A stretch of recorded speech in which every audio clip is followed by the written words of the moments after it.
Bismillahirrahmanirrahim.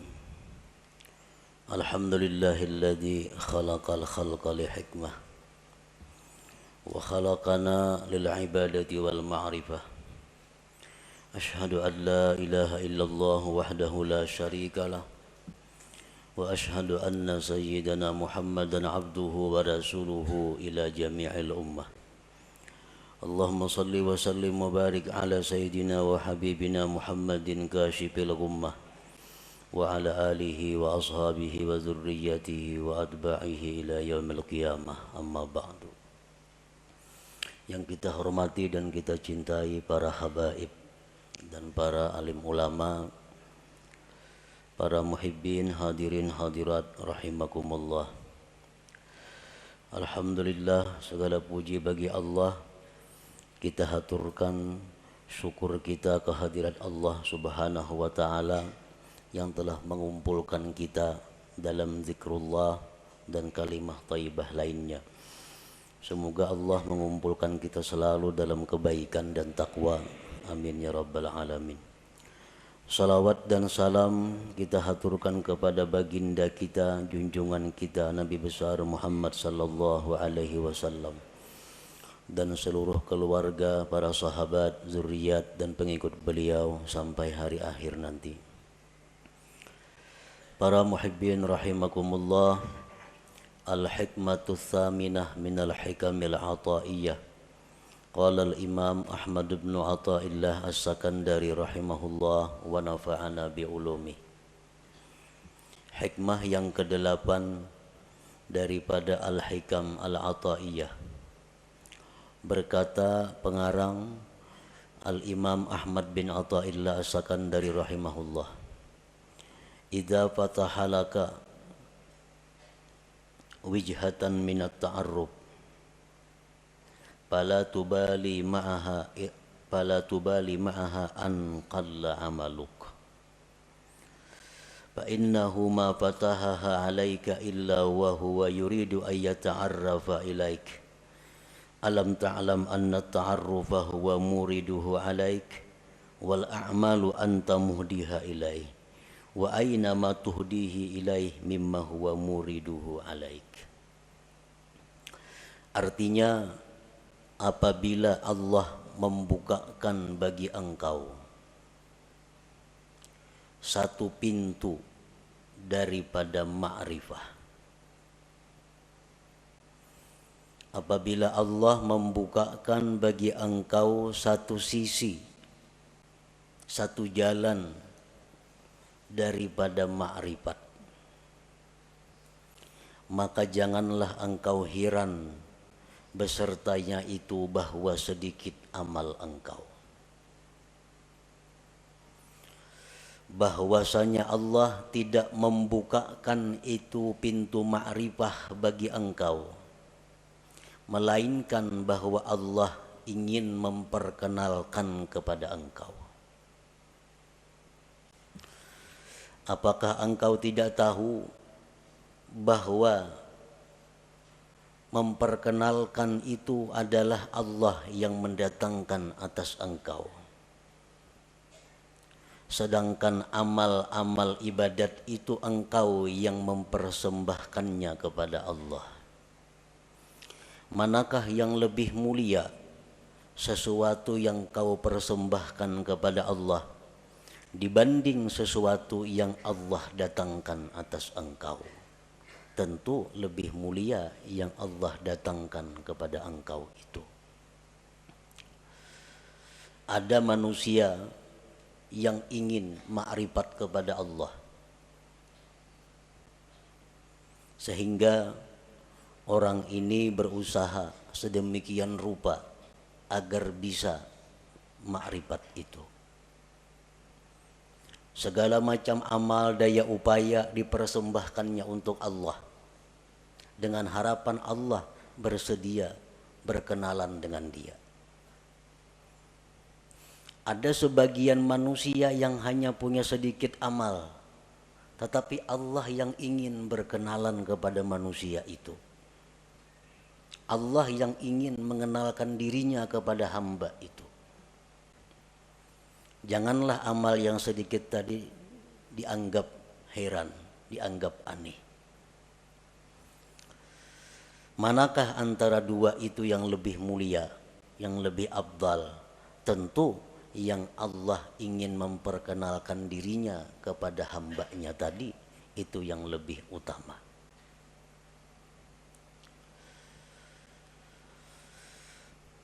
Tanqasimul ma'rifatu ila qismain ma'rifatin ammah wa ma'rifatin khassah. Fal ma'rifatul ammah bi an ta'lama wa tuqirra anna Allah ta'ala wahidun qadirun muridun alimun hayyun sami'un basirun mutakallim ila akhirih. Ma'rifat itu ada terbagi dua. Satu, ma'rifat yang umum. Yang kedua, ma'rifat yang khusus.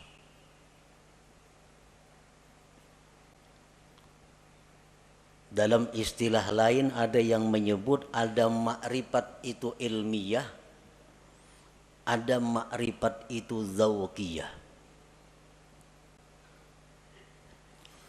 Bermula ma'rifat yang umum itu bahwa engkau mengetahui dan mengakui, meyakini bahwa Allah Ta'ala itu esa, kuasa, berkehendak, mengetahui, hidup, mendengar, melihat, berkata-kata, seterusnya. Nah, ini dinamakan adalah ma'rifat ammah, ma'rifat yang umum. Kita tahu, kita mengetahui, meyakini, mengakui bahwa Allah esa.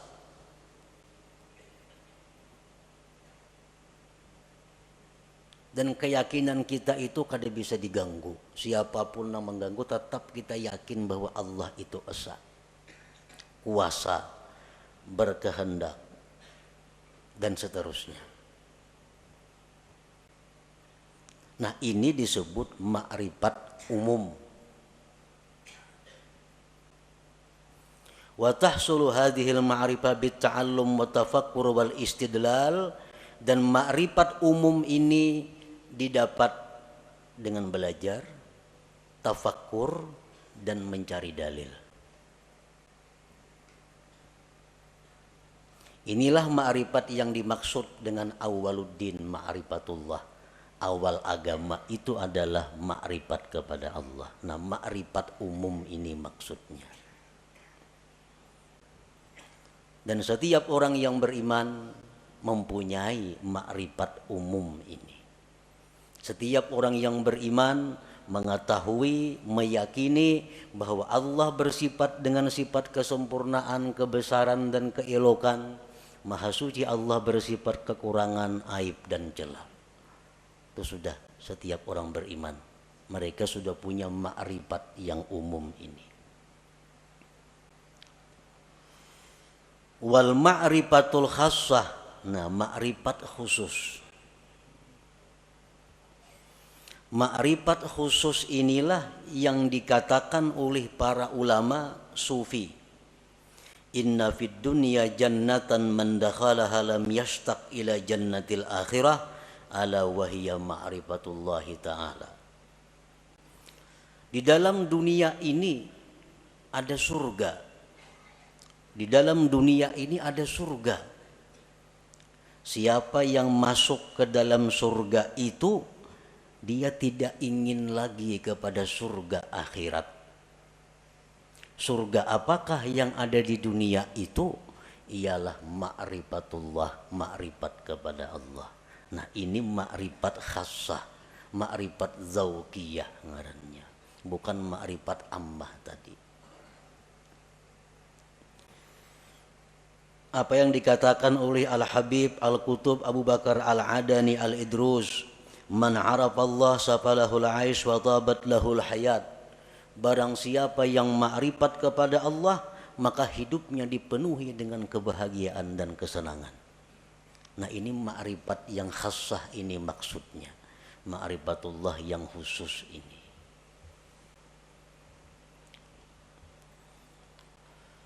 Wal ma'rifatul khassah, ma'rifat yang khusus itu bi antazuka an la fa'ila illallah masalah.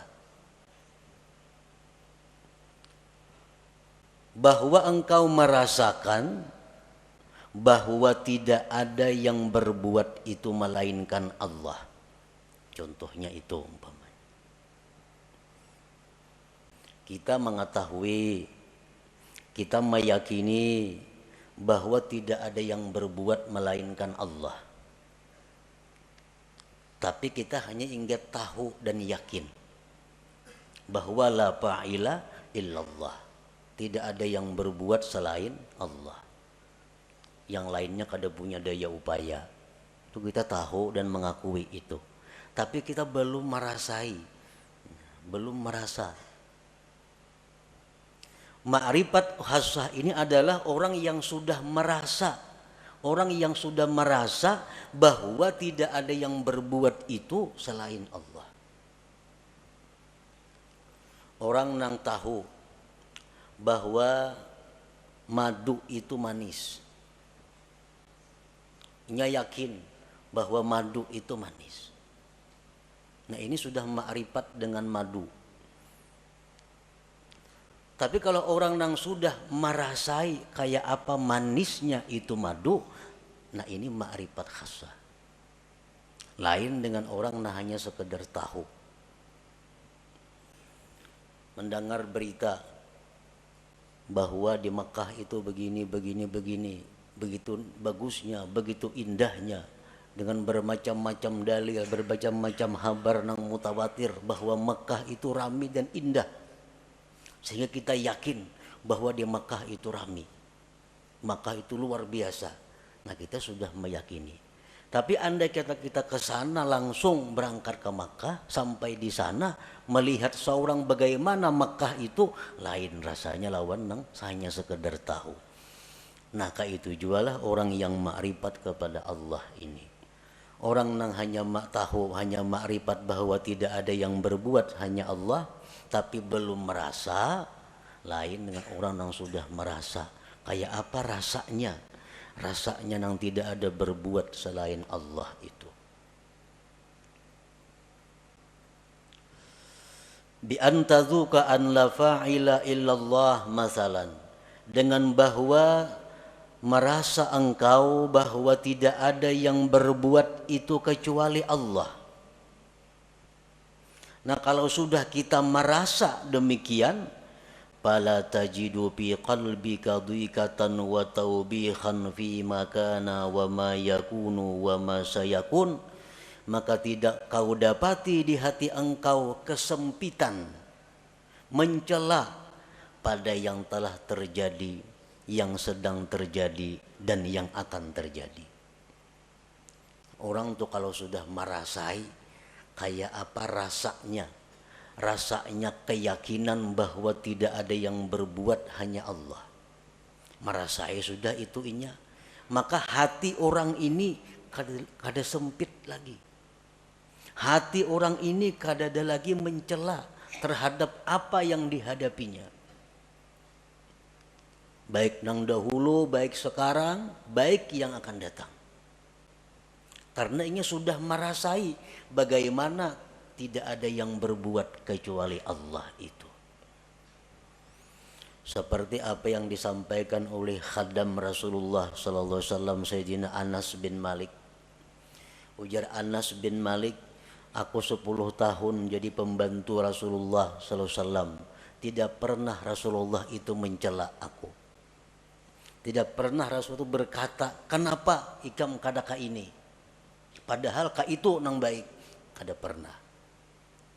Ini menunjukkan bahwa Rasulullah Shallallahu Alaihi Wasallam itu merasakan sudah bagaimana yang dimaksud dengan la ilaha illallah itu. Nah inilah ma'rifat khassah.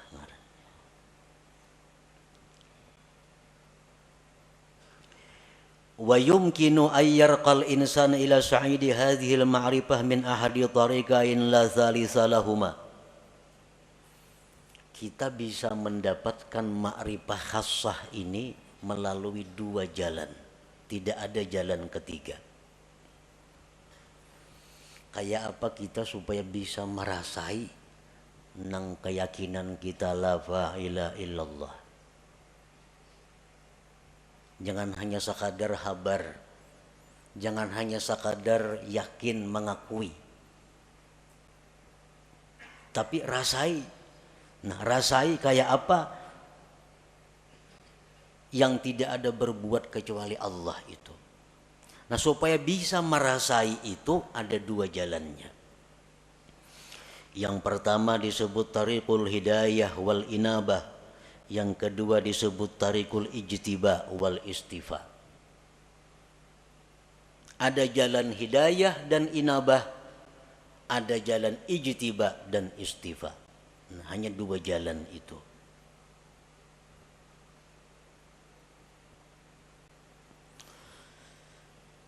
Fatariqul hidayah wal inabah tariqun tawilun syaq. Bermula jalan yang pertama, hidayah dan inabah. Itu jalan yang panjang lagi sulit. Panjang lagi sulit. Arti panjang tuh mungkin 10, 20, 30 tahun kita menjalani hanya terasai. Kayak apa nang maksudnya la ilaha illallah. Sulit artinya banyak rintangan yang kita lalui, yang seringkali membuat kita kembali ke tempat pertama bermula. Min ta'allumil ilmi alladhi yuaddi bihi al-ibadata wa ya'rifu bihi sifatin nafsil batinah wa yuqaddimu qabla al-jami' ma'rifata aqidati ahli sunnah wal jamaah wa taubatin nasuh wa tahsinin niyyah wa tasihit taqwa wal wara'i wal zuhdi wa kasratil azkar wal aurat wa ghairi dzalik wa kulluhu yuhdihal abdu ilallahi ta'ala. Belajar dahulu ilmu, nang dengan ilmu itu kita bisa beribadah, bisa sembahyang, berwudu sebagainya.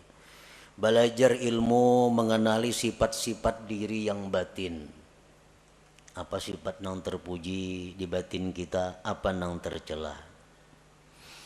Berakidah ahli sunnah wal jamaah, taubat nasuha, niat yang bagus, takwa yang benar, wara, zuhud, banyak berzikir, banyak berwirid dan selainnya.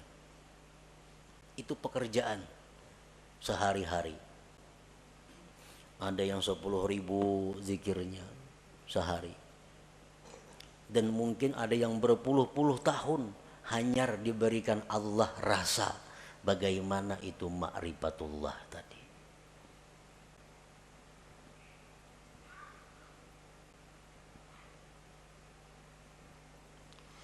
Wa ammat tariqus tsani, adapun jalan yang kedua, tariqul ijtiba wal istifa.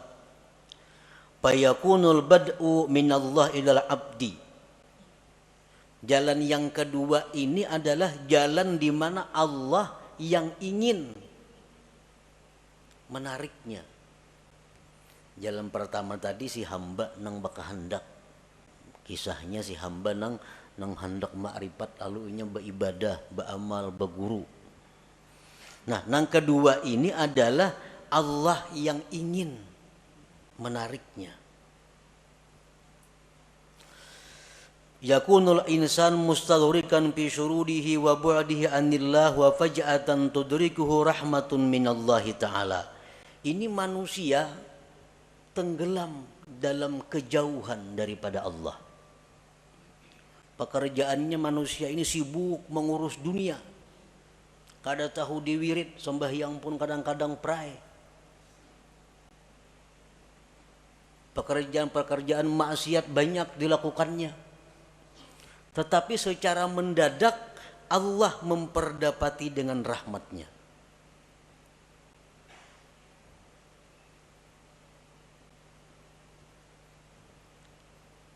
Begitu Allah memberikan rahmat kepada orang ini, maka orang ini langsung dirasakan Allah bagaimana rasanya ma'rifat kepada Allah itu.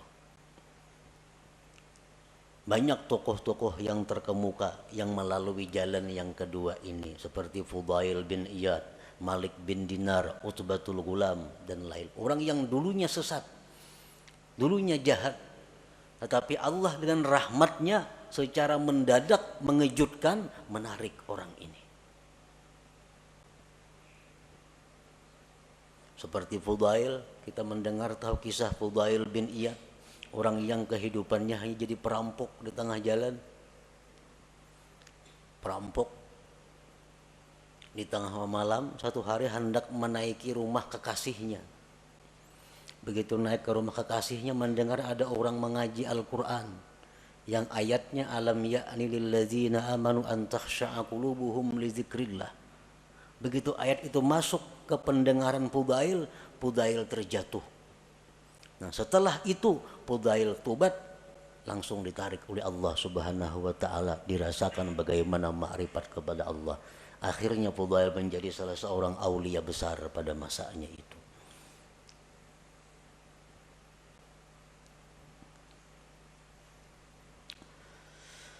Allah menarik orang ini lisababin minal asbab allati qad la ya'lamuha illallah.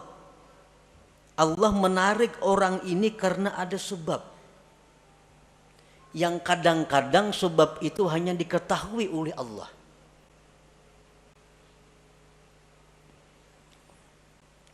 Kenapa orang ini maka ditarik oleh Allah? Dalam waktu detik dirasakan makrifat kepada Allah. Sedangkan yang satunya berpuluh-puluh tahun berzikir kepada Allah belum dapat rasa makrifat itu. Nah, jalan yang kedua ini disebut tarikul ijtiba wal istifa. Nah, para muhibbin rahimakumullah, ada beberapa sebab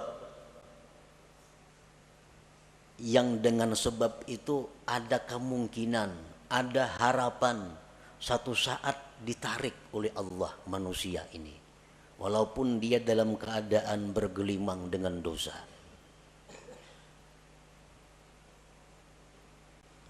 Pertama, dengan sebab ilmu. Ilmu. Orang ini pada dahulu mengaji, sekolah pesantren, ke majelis taklim, bertahun-tahun udah mengaji demikian, pesantren tamat sekolah, timbul ke kampung bulik buntat, nah, minum arak, berjudi, berzina, pekerjaan. Nah, tamatan pesantren nih. Nah, orang seperti ini pada akhirnya satu saat ada kemungkinan ditarik oleh Allah dengan cara seperti tadi, berkat ilmu yang dia pelajari selama sekian tahun dahulu kala itu. Nah, bisa kena orang ini jatuh sakit, nah, sadar, insaf, dirasakan oleh Allah bagaimana orang yang makrifat kepada Allah itu. Nah, sebab ilmu. Jadi menuntut ilmu ini kada ada ruginya, tak amalakan kah, kada kah. Pokoknya bila ilmu tuh ada keuntungan. Ada keuntungan. Yang kedua, as-sakha, pemurah. Pemurah. Orang ini macam-macam maksiat dilakukannya, tapi pemurah. Pemurah. Pemurah itu dalam arti agama lain dengan arti adat. Ini pemurah dalam arti agama. Artinya orang yang menyumbangkan kekayaannya di jalan yang benar. Ada orang sakit dibantunya, ada orang kesusahan dijulunginya duit, ada orang saleh diberinya duit, ada orang ini dikasihnya duit. Pemurah. Padahal kelakuannya sembahyang tapi sembahyang orangnya. Berjudi mau, minum arak mau. Nah, orang ini satu saat nantinya ada harapan kada pasti juga, ada harapan bisa ditarik oleh Allah. Nah, bisa ditarik dengan pemurahnya itu.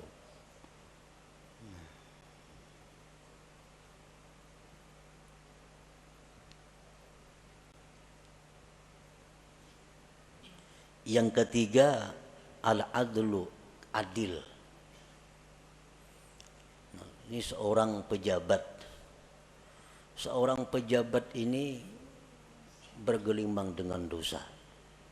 Macam-macam dosa dilakukannya. Tetapi satu orang ini, dia adil.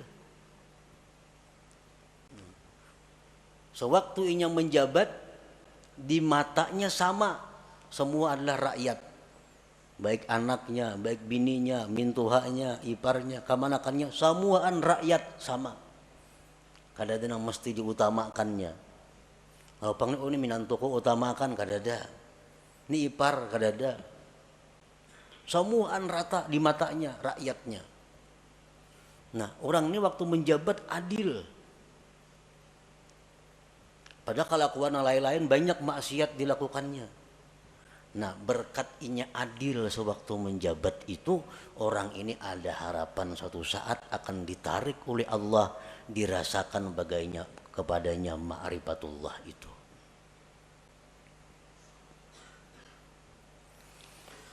Rasulullah sallallahu alaihi wasallam bersabda, tajawazu an dzambis sakhi wa zallatil alim wa satwatis sultanil adil fa innallaha akhadha bi yadihim kullama asara asirun minhum, akhrajahul khatib.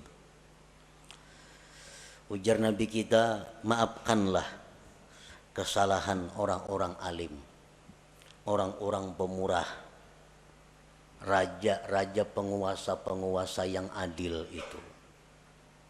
Karena Allah memegang tangan mereka. Bila mereka tergelincir, Allah yang akan menarik mereka.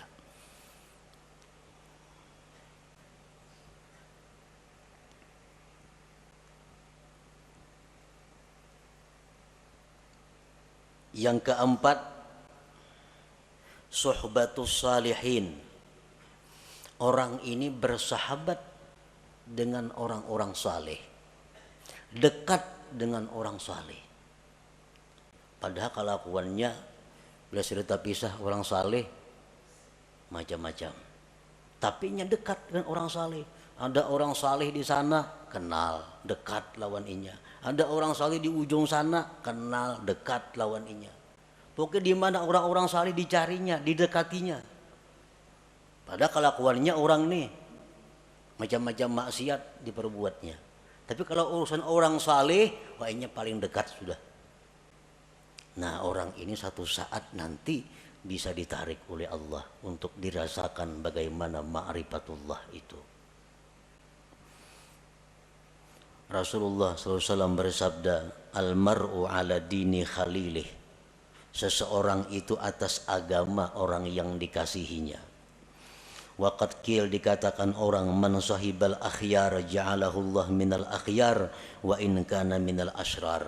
Orang yang dekat dengan orang baik itu akan dijadikan Allah dia orang baik sekalipun dulunya orang yang jahat.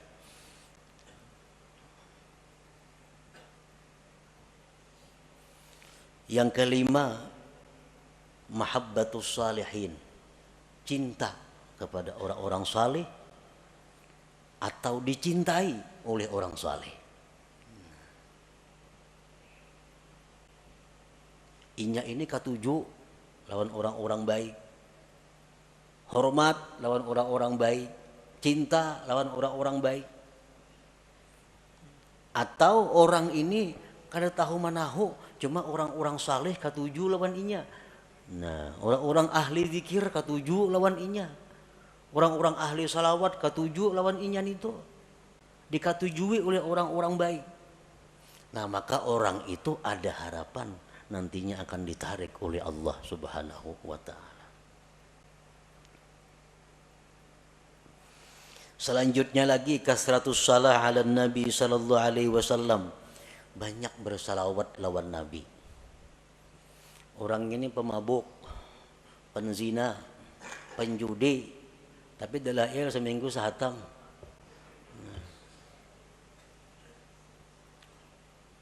Mulut habsi kemana terdengar datanginya ketujuh. Kisah-kisah Nabi ketujuh. Tapi maksiat jalan terus juga.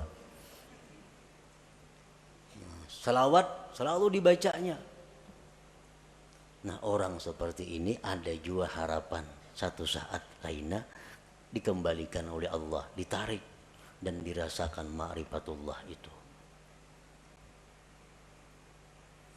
Di antara sebabnya lagi nasabun thayyib, keturunan yang baik. Aba'u sulaha, abah-abah kakek nenek orang-orang saleh. Datuknya ke abah hari orang wali.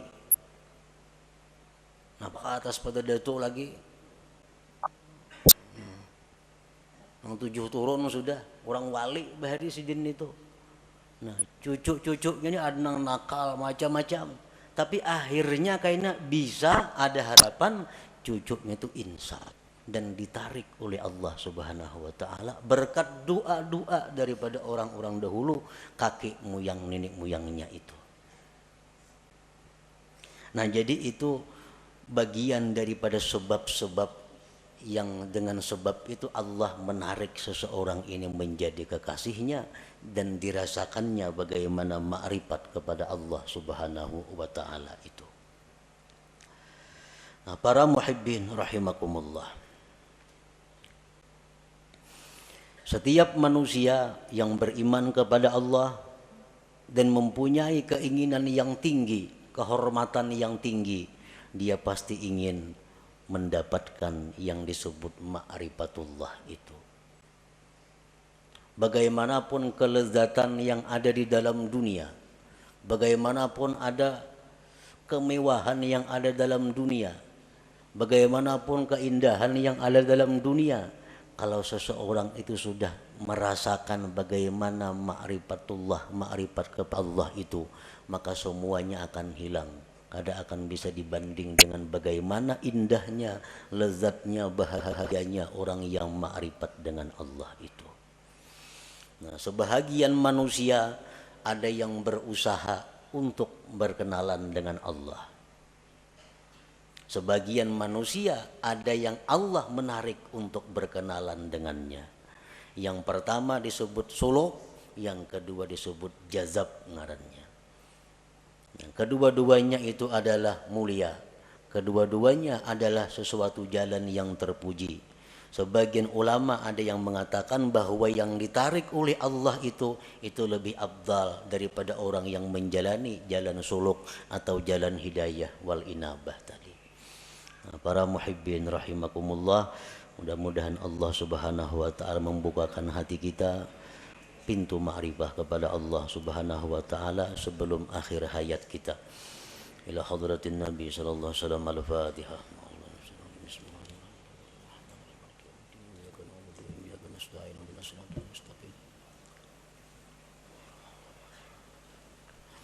Ya Allah biha, ya Allah biha, ya Allah bihusnil khatimah. Ya Allah biha, ya Allah biha, ya Allah bihusnil khatimah. Ya Allah biha, ya Allah biha, ya Allah bihusnil khatimah. ويا أيها الراجون منه شفاعة صلوا عليه وسلموا تسليما.